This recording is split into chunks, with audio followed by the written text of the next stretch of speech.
C'était le matin du 15 août à Mexico, un jour où les cloches de la cathédrale métropolitaine n'annonçaient pas seulement le début de la messe solennelle, mais semblaient aussi battre au même rythme que le cœur de milliers de fidèles. Dès les premières heures, les rues du centre historique s'étaient remplies de pèlerins, des familles entières, des personnes âgées, des enfants et des jeunes qui avançaient avec des bouquets de fleurs, des bougies allumées et des bannières colorées. Le soleil tombait doucement, illuminant les anciennes façades, et une brise légère apportait avec elle l'arôme d'encens qui flottait déjà depuis l'intérieur du temple. La grande esplanade devant la cathédrale était une mer de visages émus. Certains priaient en silence, d'autres chantaient l'Ave Maria les yeux fermés, se laissant guider par la foi. Parmi les vendeurs ambulants qui proposaient des chapelets, des scapulaires et des images pieuses. Des processions venues de différents quartiers se frayaient un chemin, portant des statues de la Vierge soigneusement ornées de fleurs fraîches.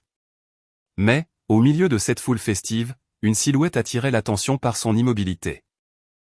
Donia Remedio, une femme aux cheveux entièrement blancs, ramassée en un chignon simple, vêtue d'un rebozo usé et d'une longue jupe de couleur sombre, restait debout juste devant la grille de l'atrium.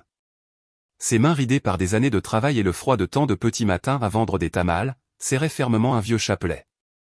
Les grains usés et ternes semblaient avoir passé par d'innombrables prières et larmes. Ses lèvres bougeaient à peine, murmurant une supplique que seul elle et le ciel pouvaient entendre. Dans son cœur, chaque mot portait un poids immense. Elle demandait un miracle pour son petit-fils, Miguelito, un enfant d'Aix en grave peine 9 ans qui gisait dans un lit d'hôpital, branché à des machines. Avec un diagnostic médical qui avait éteint l'espoir de toute la famille. Les médecins avaient été clairs, seul un miracle pourrait le sauver. Et elle, en ce jour si spécial pour l'Église catholique, croyait que ce miracle pouvait arriver. Elle n'était pas encore entrée dans le temple car elle sentait qu'elle devait attendre là, au pied de la grille, comme quelqu'un qui attend l'arrivée d'une visite sacrée.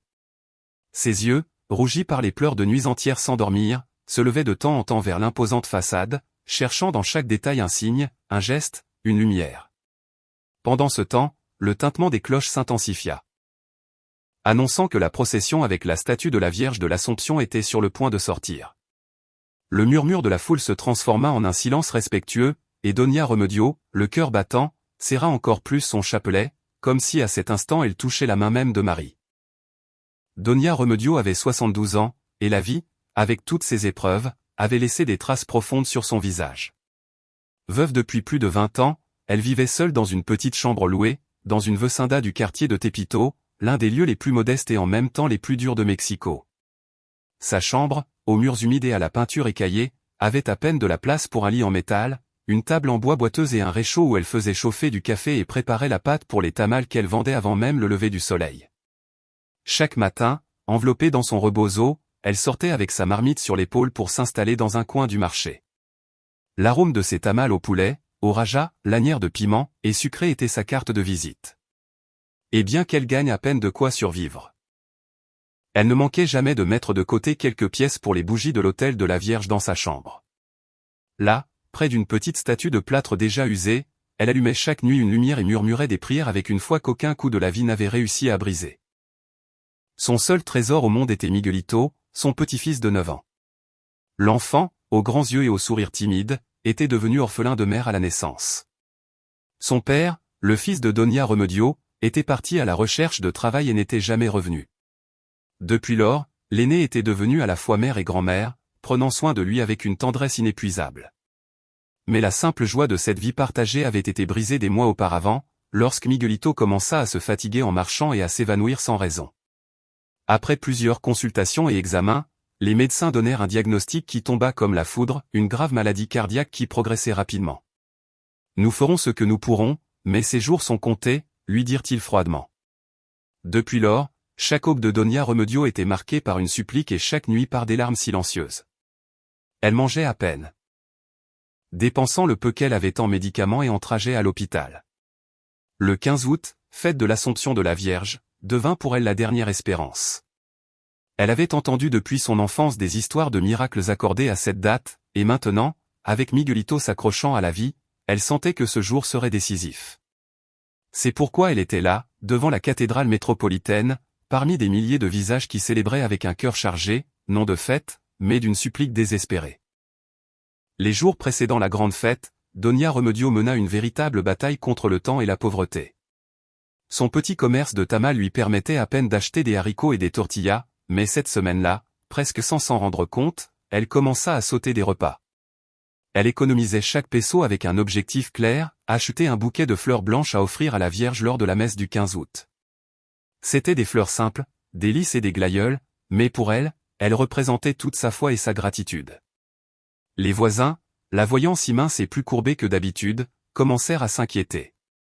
Un après-midi, alors qu'elle balayait le couloir de la Vecindad, Doña Carmen, une voisine de toujours, s'approcha d'elle avec une enveloppe pliée. « C'est pour le trajet, ma commère, pour que vous alliez à la cathédrale sans vous soucier. » dit-elle avec un sourire et les yeux humides. À l'intérieur, il y avait un ticket de bus pour le centre-ville.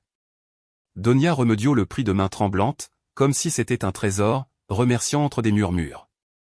La nuit précédant le voyage, elle s'assit devant son petit autel. La statue de plâtre de la Vierge, au manteau déjà délavé, semblait la regarder avec tendresse. « Petite mère, demain j'irai te voir, mais je n'y vais pas pour moi, mais pour mon enfant. Tu sais combien j'ai besoin de lui, dit-elle, et une larme roula sur sa joue sillonnée de rides. Sa santé n'était pas bonne. Les années de travail sous le soleil et les matins froids avaient laissé des traces. Cependant, en elle résidait une force qui ne venait pas de son corps, mais de sa foi. Elle sentait que le 15 août n'était pas un jour comme les autres, c'était le rendez-vous de sa vie. Le lendemain matin, avant que le soleil ne se lève, elle mit son plus beau rebozo et rangea le bouquet de fleurs dans un sac en tissu. D'un pas lent mais ferme, elle marcha jusqu'à l'arrêt de bus, sentant que chaque mètre la rapprochait non seulement de la cathédrale métropolitaine, mais aussi de la possibilité d'un miracle. La procession avait déjà commencé. Les cloches retentissaient avec force, marquant le pas solennel de chaque pas que faisait le contingent d'acolytes, d'enfants de chœur et de prêtres qui accompagnaient la statue de la Vierge Marie de l'Assomption. L'encens s'élevait en douces colonnes, imprégnant l'air d'un parfum doux qui semblait embrasser toutes les personnes présentes. Doña Remedio, son petit bouquet de fleurs blanches serré contre sa poitrine, essayait de s'approcher le plus possible du chemin où passerait la statue. Entre de légères poussées et des murmures de prière. Elle réussit à se placer près de la grille latérale, à quelques mètres de l'endroit où la statue sacrée ferait une pause. Ses mains tremblaient non seulement à cause de l'âge, mais à cause du mélange d'émotion et d'urgence qu'elle portait dans son cœur. À mesure que la statue s'approchait, le murmure de la foule s'éteignit, comme si un respect invisible obligeait tout le monde à se taire. À ce moment-là, le ciel, qui jusqu'alors avait été dégagé avec un soleil éclatant, commença à s'assombrir étrangement.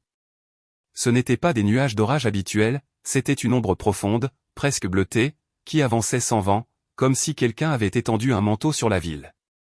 Les gens commencèrent à se regarder, certains se signant, d'autres levant leur téléphone pour filmer. Un petit enfant sur les épaules de son père désigna le ciel et dit « Regarde, papa, la lumière ». Et puis cela arriva. Une seule ouverture dans les nuages laissa passer un rayon de lumière si intense et si pur qu'il ne blessait pas les yeux. Ce faisceau descendit directement sur la statue de la Vierge, l'enveloppant d'une lueur dorée aux nuances célestes. L'éclat se refléta sur les visages proches, et pendant un instant, tous semblèrent suspendus dans un silence absolu. Le chant de l'Ave Maria d'une chorale de jeunes que l'on entendait auparavant au loin, devint plus fort et plus clair, comme s'il venait de toutes parts en même temps. Doña Remedio, incapable de retenir ses larmes, tomba à genoux sur le pavé, sans se soucier que le sol fût humide de la bruine du matin. Ses lèvres tremblaient en prononçant « Mère, ne me l'enlève pas, ne me l'enlève pas, je t'en supplie ». Ces mots n'étaient qu'un murmure, mais au milieu du silence, ils semblaient résonner avec force dans son propre cœur. Une jeune femme à côté d'elle, qui pleurait aussi, posa une main sur son épaule. Un homme âgé derrière elle commença à réciter le chapelet à voix haute, et en quelques secondes, des dizaines de personnes se joignirent à la prière. Pendant ce temps, certains remarquèrent quelque chose d'encore plus étrange. La lumière ne s'étendait pas au reste de la place. C'était comme un cercle parfait qui n'illuminait que la Vierge et les personnes les plus proches. En dehors de ce halo, tout restait dans la pénombre, comme si le temps lui-même s'était arrêté. Doña Remedio sentit une douce chaleur lui parcourir les mains et remonter ses bras. Ce n'était pas la chaleur du soleil, c'était quelque chose de plus profond. Comme une caresse qui lui rendait des forces qu'elle croyait perdues. Dans son esprit apparut l'image de Miguelito allongé dans son lit d'hôpital, les petits yeux fermés, mais dans cette vision, il souriait. « Serait-ce possible, mère » murmura-t-elle d'un filet de voix. À cet instant, un léger vent commença à souffler à l'intérieur du halo de lumière, faisant onduler doucement les voiles et les bannières. Le visage de la statue, taillé dans le bois et polychromé avec des siècles d'histoire, sembla prendre vie. Ses yeux regardaient vers le bas, juste où se trouvait Donia Remedio, et son léger sourire devint plus marqué. Un murmure parcourut la foule. La Vierge la regarde. Elle la regarde, elle, cria un enfant ému. C'est un miracle. Et alors le chœur entonna la strophe la plus intense de l'Ave Maria, et beaucoup tombèrent à genoux. L'air sentait maintenant les fleurs fraîches, bien qu'il n'y eût pas assez de bouquets pour parfumer toute la place.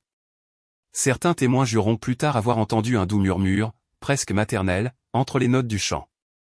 Donia Remedio ne savait pas si c'était son cœur ou le ciel qui lui répondait, mais elle sentit avec une certitude qu'elle n'avait jamais ressentie de toute sa vie que quelque chose était sur le point de changer pour toujours.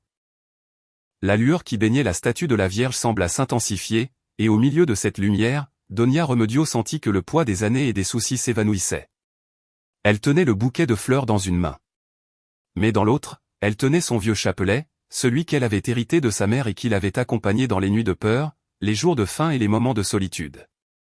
Soudain, les grains de bois usés par le frottement de tant d'années de prière commencèrent à émettre une douce lueur, comme si chaque Ave Maria récité tout au long de sa vie s'était allumé en même temps. Ce fut d'abord un timide éclat, à peine perceptible, puis un rayonnement plus net qui illumina ses mains et une partie de son visage. Plusieurs personnes autour le remarquèrent. Une femme âgée d'une voix tremblante murmura, « Le chapelet s'illumine ». Et à cet instant, un jeune homme qui se trouvait au premier rang, presque collé à la statue de la Vierge, poussa un cri étouffé. La Vierge a cligné des yeux. Ceux qui étaient proches regardèrent, incrédules, mais avant qu'ils ne puissent commenter, d'autres commencèrent à affirmer la même chose. Le visage de la statue avait montré un léger mouvement, un geste impossible pour une sculpture en bois centenaire. Certains assurèrent qu'elle n'avait pas seulement fermé et ouvert les yeux, mais qu'elle l'avait fait en regardant directement Donia Remedio. Elle, bouleversée, ne pouvait détacher son regard. Un mélange d'étonnement et d'espoir s'empara de son cœur. Elle sentit que quelque chose d'invisible, comme un lien de lumière, l'unissait à la Vierge à ce moment-là. À des kilomètres de distance, dans l'unité de soins intensifs de l'hôpital général de Mexico, la matinée se déroulait sans incident apparent. Miguelito, le seul petit-fils de Donia Remedio, gisait immobile, connecté à des moniteurs qui enregistraient chaque faible battement de son petit cœur. Deux infirmières examinaient les graphiques en silence, habituées à voir des chiffres descendre lentement, comme du sable s'écoulant d'une horloge. Mais soudain, l'un des moniteurs émit un bip différent. La plus jeune infirmière fronça les sourcils, pensant qu'il s'agissait d'une panne technique. Cependant, en s'approchant, elle vit comment les lignes vertes, qui auparavant traînaient lentement, marquaient maintenant des pics forts et réguliers. L'enfant, qui n'avait pas ouvert les yeux depuis des heures, bougea les lèvres et d'une voix faible, mais claire, dit « Peux-tu m'apporter un tamal ?» L'infirmière, déconcertée, le regarda fixement. « Comment as-tu dit, mon enfant ? J'ai faim. Je veux un tamal comme ceux que fait ma grand-mère. » Les médecins furent appelés immédiatement. En quelques minutes, la pièce se remplit de personnel, vérifiant les constantes vitales, tension artérielle normale, oxygénation parfaite, rythme cardiaque stable. Les médecins échangèrent des regards incrédules. Le diagnostic qui, quelques heures auparavant, était de pronostic réservé, se transforma en une récupération inexplicable. L'un des cardiologues, avec des années d'expérience, murmura pour lui-même, « Cela n'a aucune explication médicale. » Pendant ce temps, sur la place devant la cathédrale, Donia Remedio était toujours à genoux, inconsciente de ce qui se passait à l'hôpital. Elle ne le savait pas encore. Mais à cet instant précis, Miguelito non seulement respirait de lui-même, mais son cœur battait avec la force d'un enfant en bonne santé. Une femme qui filmait avec son téléphone, capta le moment exact où la Vierge cligna des yeux et où le chapelet brilla. Dans la vidéo, on pouvait clairement voir comment Donia Remedio levait les yeux, et juste à cet instant, un rayon de lumière l'enveloppait. Cet enregistrement deviendrait viral dans les heures suivantes, mais sur le moment, tout ce qui importait était la sensation palpable que quelque chose de sacré était en train de se produire. Le chœur continuait d'entonner l'Ave Maria avec des voix plus fermes, comme s'ils sentaient eux aussi qu'ils participaient à un moment unique. Certains fidèles s'approchèrent pour toucher avec respect l'épaule de Donia Remedio, comme s'ils espéraient qu'une partie de cette bénédiction s'étendrait à eux. Elle, les larmes coulant sur ses joues, serra le chapelet contre son cœur et murmura une dernière prière. Merci, mère, mais ne me l'enlève jamais. Sans le savoir, au même moment, Miguelito, déjà assis dans son lit, recevait des mains d'une infirmière une assiette improvisée de tamal que quelqu'un avait apportée pour le personnel. Son sourire illuminait la pièce, et quand il prit la première bouchée, il dit « Je vais attendre ma grand-mère pour manger le reste ». Et ainsi, tandis que la place continuait d'être enveloppée d'une aura d'émerveillement et de prière, un miracle silencieux. Il avait uni 2 lieues distants sous le même regard maternel de la Vierge. La nouvelle de la lumière sur le chapelet et du prétendu clin d'œil de la Vierge se répandit sur l'esplanade de la cathédrale comme une vague imparable. Ce qui, quelques minutes auparavant, n'était qu'un murmure de chants et de prières, se transforma en une rumeur émue qui courait de bouche en bouche. La Vierge a regardé la dame, celle qui était à genoux avec les fleurs blanches. Donia Remedio pouvait à peine comprendre ce qui se passait. Son cœur était toujours accéléré, mais non par peur, mais par une paix profonde qu'elle n'avait pas ressentie depuis de nombreuses années. Plusieurs personnes qui ne la connaissaient pas s'approchaient, certaines les larmes aux yeux, d'autres le visage marqué par la fatigue de problèmes qu'elle traînait en silence. Une jeune mère avec son bébé dans les bras lui prit la main et la supplia presque « Madame, priez pour mon fils.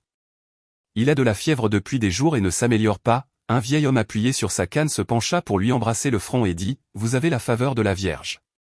Ne cessez pas de prier pour nous. » Elle, n'ayant pas encore assimilé l'ampleur du moment, commença à prier à voix basse, égrenant une à une les grains de son chapelet.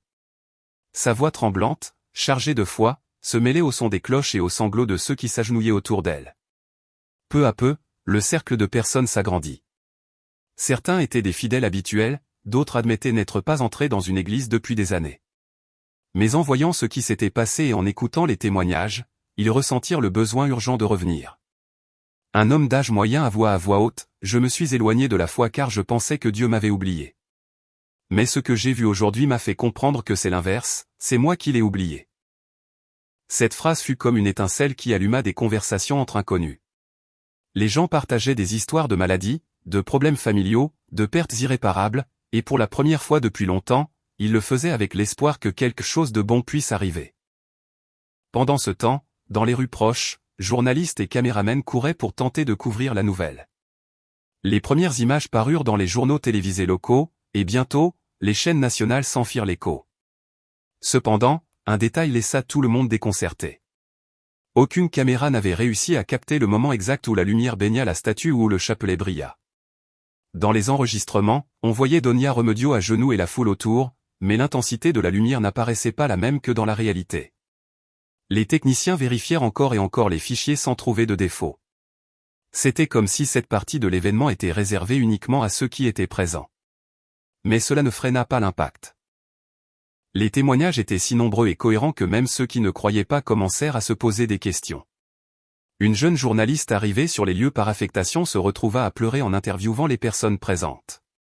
Dans sa chronique, elle écrivit « Je ne peux pas expliquer ce que j'ai vu, mais j'ai senti que quelque chose de plus grand que nous était là, nous enveloppant tous. » En quelques heures, les réseaux sociaux se remplirent de récits et de photos du moment où Donia Remedio devint le centre d'un cercle de prière improvisé. Certains dessins faits par des témoins montraient la lumière tombant sur elle et sur la statue de la Vierge. D'autres racontaient qu'après l'événement, en priant devant la cathédrale, ils ressentaient une chaleur réconfortante dans la poitrine. Donia Remedio, sans le chercher, était devenu un symbole. Sa foi, simple et ferme, touchait des personnes de toutes conditions. Quelqu'un lui offrit un siège pour se reposer, mais elle préféra rester debout, recevant les requêtes de ceux qui arrivaient. « Ce n'est pas moi, c'est la mère qui écoute », répétait-elle encore et encore. Cette humilité émouvait autant que le miracle lui-même. Un groupe de jeunes qui étaient venus à la messe plus par tradition que par dévotion, décidèrent de l'accompagner le lendemain pour visiter des malades dans un hôpital voisin. D'autres promirent de retourner à l'église les dimanches, emmenant leurs enfants pour leur apprendre à prier. Même le curé de la cathédrale, en apprenant ce qui s'était passé, s'approcha d'elle, la bénit et dit devant tous, « Parfois le Seigneur choisit les plus petits et les plus humbles pour nous rappeler que son amour est vivant. » Plus tard, lorsque la foule commença à se disperser, beaucoup restèrent un peu plus longtemps, allumant des bougies et déposant des fleurs. L'écho de ce qui s'était passé résonnerait non seulement dans la ville, mais dans des cœurs qui avaient oublié comment croire. L'après-midi tombait sur Mexico lorsque Donia Remedio entreprit finalement le chemin du retour vers Tepito. Entre ses mains, soigneusement enveloppée dans son rebozo, elle portait le même chapelet qui, quelques heures auparavant, avait brillé devant des centaines de témoins. Cependant, maintenant, les grains ne semblaient plus ternes ni usés comme avant. Ils semblaient polis d'un éclat doux qui ne disparaissait pas, même sans lumière directe. Chaque fois qu'elle le regardait, elle sentait qu'elle tenait un morceau de ciel. Au terminal de bus, une surprise l'attendait qui fit battre son cœur encore plus vite. Miguelito, son petit-fils, était là, debout, les joues rosées et les yeux pleins de vie. Le personnel de l'hôpital, ému par sa récupération, avait contacté un voisin pour qu'il l'amène jusqu'à elle. Lorsque l'enfant la vit, il courut dans ses bras et l'étreignit avec une force qui semblait impossible pour un petit qui, quelques heures auparavant, pouvait à peine se lever du lit. « Grand-mère, je n'ai plus mal et j'ai encore faim », dit-il en riant. L'étreinte des deux devint un moment qui attira l'attention de tous ceux qui se trouvaient à proximité. Certains passagers se signèrent, d'autres se contentèrent de sourire les larmes aux yeux. Pour Donia Remedio, cet instant valait plus que toutes les richesses. Les jours suivants, la vie à Tepito reprit son rythme, mais avec une différence notable. Donia Remedio retourna à son coin du marché pour vendre des tamales, mais maintenant, à côté de la marmite fumante, elle plaça une petite table couverte d'une nappe blanche. Dessus, une photographie de la Vierge de l'Assomption, entourée de fleurs fraîches, et son chapelet brillant reposant dans une assiette en céramique. Quiconque voulait pouvait s'approcher, allumer une bougie ou simplement toucher les grains en faisant une prière. Bientôt, ce coin devint un point de rencontre. Des femmes qui auparavant se saluaient à peine, se réunissaient maintenant pour prier ensemble. Des jeunes qui passaient généralement sans s'arrêtaient un moment pour regarder la statue et parfois déposer une fleur. Même certains hommes qui passaient une grande partie de la journée dans la rue commencèrent à respecter cet espace, éloignant les discussions et évitant les comportements violents près de la table. L'histoire du miracle se répandit dans tout le quartier. Les enfants la répétaient à l'école. Les commerçants en parlaient en montant leurs étals, et les familles s'en souvenaient pendant les repas. Petit à petit, la méfiance qui marquait habituellement les relations entre voisins commença à se transformer en geste de soutien mutuel. Quelqu'un partageait de la nourriture avec celui qui n'en avait pas. Un autre gardait les enfants de son voisin quand il y avait du travail supplémentaire. Et plus d'un décida de laisser derrière lui d'anciennes rancunes. Donia Remedio ne chercha jamais la célébrité ni la reconnaissance. Quand on lui demandait ce qui s'était passé, elle répondait toujours la même chose, « Ce n'était pas à cause de moi, c'est la mère qui a agi. J'ai seulement prié. » Cependant, beaucoup la considéraient comme un témoin vivant de la miséricorde divine. Certains commencèrent même à l'appeler affectueusement « la grand-mère de la Vierge ». Elle acceptait le surnom avec un sourire humble, sachant que la véritable protagoniste de l'histoire n'était pas elle, mais l'amour qu'elle avait ressenti ce jour-là devant la cathédrale. Un après-midi, alors qu'elle rangeait son étal, Miguelito s'approcha et lui demanda « Grand-mère, tu crois que la Vierge continue de veiller sur nous ?» Elle lui caressa les cheveux et, regardant le ciel teinté d'orange par le coucher du soleil, répondit « Mon enfant, la Vierge ne cesse jamais de veiller sur nous. L'important est que nous ne cessions pas non plus de la chercher. » Cette phrase resta gravée dans la mémoire de l'enfant et de beaucoup de ceux qui l'entendirent. Avec le temps, elle devint une sorte de devise pour le quartier, et ainsi, le miracle du 15 août non seulement rendit la santé à un enfant, mais transforma la vie de toute une communauté. Car, comme on le dirait plus tard à Tepito, ce jour-là la Vierge n'a pas seulement guéri un cœur, elle en a aussi uni beaucoup d'autres. Un an plus tard, la ville se vêtit à nouveau de fête pour célébrer le 15 août. Cette fois, l'esplanade devant la cathédrale métropolitaine était plus remplie que jamais. Dès le matin, les rues avoisinantes avaient été fermées à la circulation, et le murmure de milliers de personnes créait une atmosphère vivante et pleine d'attente. Parmi la foule, une image se répétait, hommes, femmes et enfants portant des bouquets de fleurs blanches, comme celui que Donia Remedio avait porté l'année précédente. La procession avançait avec la même solennité que d'habitude. Mais quelque chose était différent. Beaucoup de personnes présentes n'étaient pas venues seulement par tradition ou par habitude. Elle le faisait avec l'espoir de vivre un moment de foi aussi profond que celui qui avait été raconté et répété tout au long de l'année dans les quartiers, les marchés et les foyers. Dans un coin discret, près d'une colonne de l'atrium, se tenait Donia Remedio avec Miguelito par la main. L'enfant, maintenant plein de vie, tenait son propre bouquet de lys et de glaïeuls, regardant avec admiration la statue de la Vierge. Certains fidèles qui la reconnaissaient s'approchaient pour la saluer, la remercier de ses prières ou simplement lui sourire. Elle répondait avec la même humilité que toujours, répétant que tout était dû à l'intercession de la mère. Le tintement des cloches marqua le moment où la statue sortit à nouveau à la rencontre du peuple. Du haut des cieux, le soleil filtrait à travers les nuages, illuminant la place comme une chaleureuse étreinte. La caméra s'éloigne lentement, montrant la mère de fidèles avec des fleurs à la main, tandis que la voix du narrateur se mêle au chant de l'Ave Maria. Était-ce une simple coïncidence, ou était-ce la main aimante de la Vierge de l'Assomption? Dites-nous votre avis, car ce qui s'est passé ce 15 août continue de toucher les cœurs jusqu'à aujourd'hui. L'image s'estompe dans le blanc, laissant en l'air l'écho de la question et la sensation que peut-être les miracles continuent de marcher parmi nous, silencieux, attendant d'être vus.